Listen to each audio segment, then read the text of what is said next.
Sånn er waste. Jeg mener jeg har waste ned i dette for det shawties. Yeah. Also, dann fange ich mal an mit der allgemeinen. Wann und wo war für dich das erste Mal live on stage? Ich habe gehofft, dass die Frage kommt, wo tatsächlich ist mein erstes Mal live on stage als Native 2015 in Basel. In der Schwarzen Erle hat es, glaube ich, geheißen. Das war ein besetztes Haus dann zumals.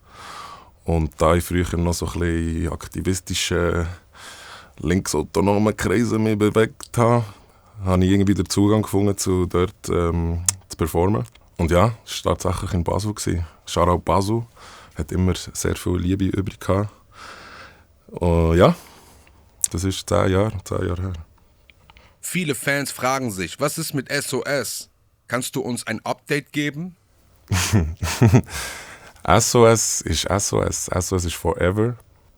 Wir sind alle älter geworden, dementsprechend haben sich unsere Wege manchmal auch ein bisschen in andere Richtungen bewegt. Das heisst aber nicht, dass SOS so vergessen gehen. Und das heisst auch nicht, dass SOS nicht wieder plötzlich dasteht.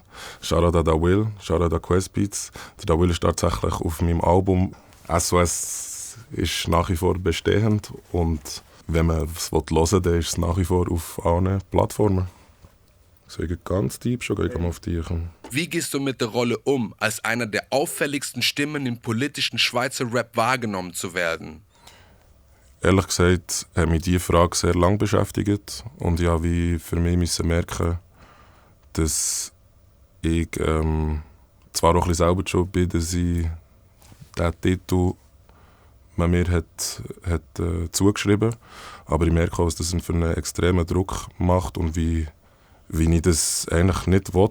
Klar, bis zu einem gewissen Punkt bin ich ein Vorbild, aber ich bin auch nur ein Mensch mit ganz vielen Kanten und Ecken und ich habe gemerkt, dass durch die Aussenwahrnehmung oder den Aussendruck habe ich mich extrem fest selbst sabotiert, mich selber fertig gemacht und ich habe gemerkt, das tut mir echt nicht gut und darum bin ich mittlerweile an einem Punkt, wo ich niemandem sein Vorbild sein wo ich lebe meine Realität, ich habe meine Struggles, ich habe meine was auch immer, ich habe mein Leben und andere Leute haben ihr Leben. Das heisst, ich habe gemerkt, so, ich will weniger für andere Leute leben, wenn es mir nicht irgendwie selber schadet, sondern will mehr bei mir bleiben und einfach das machen, was mich glücklich macht.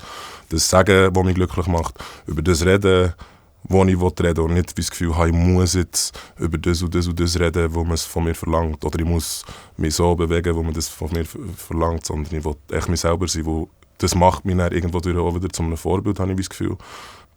Einfach sich selber zu sein. Ja. Du hast schon mit unzähligen Artists Musik gemacht. Mit wem war die Zusammenarbeit am angenehmsten? Das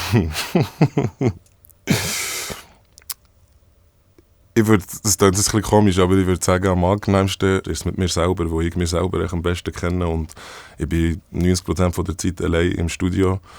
Auch aus dem Grund, weil Musik machen oder allgemein Kunst machen ein sehr sensibles Gefilde ist, wo man sich wohlfühlen muss. Und ich fühle mich tatsächlich am wohlsten, wenn ich mit mir selber bin.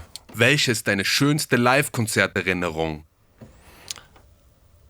Nehmen wir an, Gurtenfestival. Eigentlich jedes Mal, als ich dort performen durfte, ist, glaube ich, auch so unglaublich intens, weil ich von Bern komme. Und darum ist es so ein bisschen eine Ambivalenz. Auf der einen Seite habe ich das Gefühl, der meiste Hate kommt meistens von dort, wo man ist. Und gleichzeitig aber auch die meiste Liebe. Und darum bin ich immer so vor den Shows in Bern ultra nervös und einfach so psychisch sehr fest am Anschlag. Und gleichzeitig, wenn ich dann aber vor dem Publikum stehe und sehe, wie viel Liebe das mir entgegenkommt, ja, ist es amazing. Ich mache noch eine allgemeine und dann wage ich mich an die ganz, ganz tiefe. Welche Liebe, abgesehen von Familie und Musik, ist die bisher wichtigste in deinem Leben? Ja, abgesehen von Familie und Musik hat er schon sehr viel schon vorweggenommen. Ich würde behaupten, tatsächlich, glaube die wichtigste Liebe ist die Liebe zu mir selber. Und ich glaube, nur wenn man sich selber liebt, hat man auch den Anspruch, oder kann man auch wirklich empathisch sein, habe ich das Gefühl. Wenn die Liebe zu sich selber genuine ist. So. Ja. Und das ist aber ein Prozess, wo ich sicher noch nicht an 100% bin und vielleicht will ich so nicht, aber einfach den Anspruch an mich selber habe, dass ich dort immer dran arbeite. Ja. Du hinterfragst vieles. Was hinterfragst du an dir? Es kommt mir langsam vor wie eine kleine Therapiestunde bei meiner Psychologin, aber es ist okay. Ich hinterfrage an mir vieles. Ich glaube, ich hinterfrage an mir der Widerspruch, den ich mich manchmal drin befinde in meinem Leben. Und glaub, wahrscheinlich, wenn die Leute ehrlich zu sich selber sind, die meisten Leute in gewissen Situationen einen Widerspruch leben. Sei es schon nur jetzt, so auf gesellschaftlicher Ebene. Auf der einen Seite kritisiere ich oftmals zum Beispiel so the 1%, die reichen Menschen auf der Welt.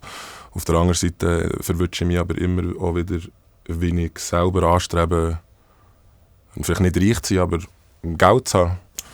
Ich glaube, nur wer sich selber immer wieder hinterfragt und kritisiert, kann auch vorwärts kommen. Wenn man das Gefühl, wenn man das nicht macht, dann dreht man sich im Kreis.